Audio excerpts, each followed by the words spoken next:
Today we're going to do some PlayStation 2 soft modding. Now before we begin, I have to explain that I absolutely hate the PlayStation 2 soft mods. I think they're clunky, unreliable, and they're just a pain in the ass to get working. Now we've done soft mods in the past for the Xbox and the GameCube and slightly for the Wii. So you should understand by now how a soft mod works is it actually takes advantage of a flaw in the actual operating system of the console to allow us to load our own rogue code that lets us do other things than play games, or possibly bootleg games. Now in the PlayStation 2, there was a flaw found in how the PlayStation 1 games actually load.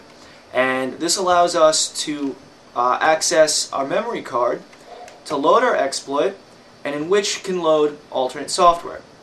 So for a soft mod, you're going to need an original PlayStation 1 game. And in this case, I have Final Fantasy VII. Not that I've played it, I just have it. You're also going to need at least one PlayStation 2 memory card with at least 1 megabyte of free space. Me personally, I don't mix up my homebrew cards with the actual cards I use for my games because you have a tendency of breaking things and you don't want to lose all your saved games. Now with any soft mod, you're going to need a way to put the actual exploit on the memory card, and this is where things will always get complicated. Now back in the day, there was something called the Game Shark Save Manager. It comes with this little dongle that you put, you plug a USB cable into the PlayStation, you plug it into here, and then another USB cable into your computer. And this will allow you to take save files from your PC and put them onto the PS2, and then also take them off. There are also other commercial products like the Action Replay Max Media Center or something like that. There's also the Action Replay Memory Max, which is what I'll be using today. There's also the Code Breaker. There are a couple of commercial products which will allow you to take that save file from your computer and put it onto your memory card, which is going to be absolutely necessary. Now there are actual official products like Swap Magic, and Swap Magic is an official disk that you can buy off the internet. And you put it in, and then you can actually put in your backup disks or your homebrew. Whether that's legal, I'm not all too sure. It could be constituted as a crime in some countries or in some states. I don't know. But there's also the HD loader. HD loader is actually kind of shunned in the PlayStation 2 homebrew scene because its intent is to allow you to copy your games to a hard drive. If you have the PlayStation 2 network adapter, it actually has an IDE interface with a Molex power connector. So if you have a drive that'll fit, you can plug it into your PS2. Unfortunately, Sony was kind of a douchebag, and they made it so you can only use the Sony PlayStation 2 hard drive. But using HD Loader, you can use a USB drive or any IDE hard drive that'll fit. So a lot of times you'll actually see me with this on the back of my PS2 with anywhere from 4 to 8 gigs in it for a homebrew. Now, if you're going to be playing bootleg games from this, if you're looking for piracy means, expect to be completely disrespected and shunned part of the community. We do not condone this. So that's all I'm really going to get into that. Not condoning piracy here, but making copies of your own games, do as you wish, I don't care. In my honest opinion, I would go with a hard mod for the PS2 any day over a soft mod. I really hate them on the PS2.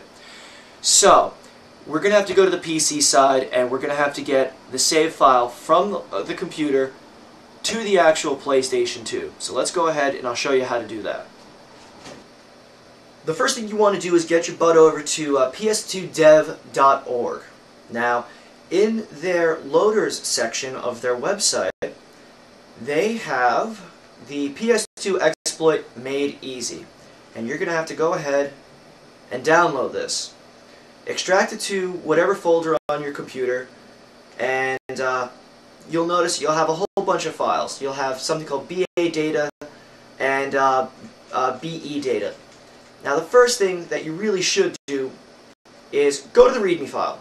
And the README file clearly explains step-by-step instructions of how the exploit works, what exactly it's doing, and its discrepancies. So it's going to tell you that you're going to need some kind of USB thumb drive. In my case, I'm using an SD card that's going to be put into a USB adapter. It's going to explain that if you have a Europe or a UK version of the PS2, you're going to have to copy over the BE data system files. If you have a USA system or an American system, you need the BA data files. So we're going to go over and we're going to copy over the BA data system files. Now depending on which way you're going to get it, like I'm using the Action Replay Max, so I'm going to need the Max files. But, you know, just in case, we're going to copy everything over anyway. So we're just going to send this straight to my removable card. And there's also games-us and games-eu.txt. Now, the reason they have this is... they got the formatting all messed up. Go away. The reason for this is going to have a list of every single compatible game that they've included with this. Now, the way this exploit works is when you actually put the game, the PlayStation 1 game, inside your PlayStation 2, it's going to read the product code. In this case, it's going to start with SCUS. I think Europe will start with SCEU. And once it reads that actual serial number, it's going to try to load inside of title.db. It's actually going to run the exploit, and it's going to crash into our memory card loader, and then load up PS2 menu. So, with other homebrew, you can quite literally make it where when you put in this PlayStation 1 game, it'll actually load the homebrew rather than the game. So if you don't want PS2 menu or any other disk loader, it'll go ahead and load whatever homebrew that you want. I'm not going to get into the discrepancies of this. I'll put a lot of links in the show notes explaining different processes and different homebrew that you can actually load on the PS2. Now that we've got the files over on our removable drive, we're going to go to the PlayStation side. We're going to extract this to the memory card. I've gone ahead and I put my Datel max memory original disc in, a Sony PlayStation 2 8 meg memory card in memory card slot 1, and my thumb drive in the USB port. Now, I can't exactly explain how to use your specific product. That's something you're going to have to figure out for yourself. It does take a little bit of trial and error, but really just read the manual and you should be just fine. So, I'm going to go into the memory card. I'm going to make sure that I'm going to delete the system configuration, because this is where all of the settings are going to reside. This is where the exploit's going to take its home. So, gone ahead and we deleted it. Like, there's nothing on the card now. Now we're going to switch over to the USB thumb drive, and we're going to tell it to copy the system configuration data. Now, instead of copying it, what I'm going to do is I'm going to uncrush it to memory card 1. Now, this is just the process for the max memory device. Your device may vary.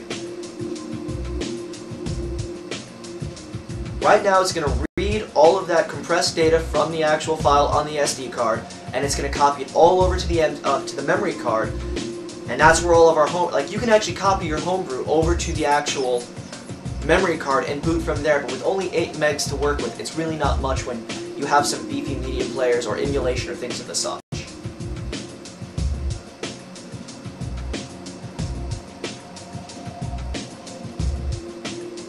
Now that that's copied over, I'm going to go back and I'm going to verify that it's there. And look, if you notice, we have your system configuration, and it takes up 623K of memory. So normally it should only take up, I think, maybe 128K or even less. So this just goes to show that within this system configuration, we have the entire exploit and the trigger, which is actually tailored to work with Final Fantasy VII. Let's go to the PS2 side and we'll trigger the Softmod. So we've copied everything out to the memory card. We've got the PS2 and Final Fantasy VII. We're just going to go ahead and put in our original PlayStation 1 game, and we're going to load this up. Now, you have to understand that just like many other consoles, that the PlayStation 2 cannot read regular PC formatted disk. It uses something called UMCDR. If you actually read the documentation to the PlayStation 2 exploit made easy, then you'll understand a little bit more. You need a special tool to go and create custom disks that the PlayStation 2 can read. So, as we can notice from the screen over here, that instead of Final Fantasy loading, it actually triggered the exploit that's on the memory card, and here is Adam and Tom's HDD menu, or PS2 menu. And from here, we can actually explore the file system, and of course, as always, whenever you're going to do anything, read the help file. Don't assume I know everything. So, we can hit the select button, and we can have some basic menu options for moving files around, copying files around. So, if you go ahead and use the CD to PS2 CD Gen, what the hell ever, I'll put it in the show notes. I can't remember the specific name, but it's a special tool specifically custom written to make PlayStation 2 formatted discs. What you can use a standard CDR disc or DVD or whatever your PS2 can read, and you can put all your homebrew on there, and you can create system.cnf files that'll actually install your homebrew to your memory card. Now, like I said, if you have the broadband adapter, you can actually bring this up where you can read from the actual hard drive, you can read from a network, meaning you can stream files over the PS2 so you don't even have to make and keep burning a whole bunch of coaster CDs, because I'm going to tell you right now, you're going to go through a crap load of coasters doing PS2 homebrew. I absolutely hate it. I'd much rather just put the files on the hard drive using the network and FTP, or quite literally just using a USB thumb drive. You can also browse the actual CD, and right now we actually have the PlayStation 1 game, Final Fantasy VII, of course, and there's our system CNF that is actually used to actually boot the game. You know I've left a lot out. I gotta kind of cut this short, but I'll put a lot into the show notes so you can understand. There's really a lot to this. I would much prefer to go in and do this the Softmod by hand rather than using the PS2 dev made easy Softmod. Mainly because I can include whatever software that I want, and I can put the custom configurations to my liking. But if you don't know anything about softmods, if you don't know anything about PS2 Homebrew, and you really just want to get started with this, this is the easiest way to go. So, hit the show notes. They're on the forums, as always. We've also got IRC up and going. And remember, Google is your friend. I am not.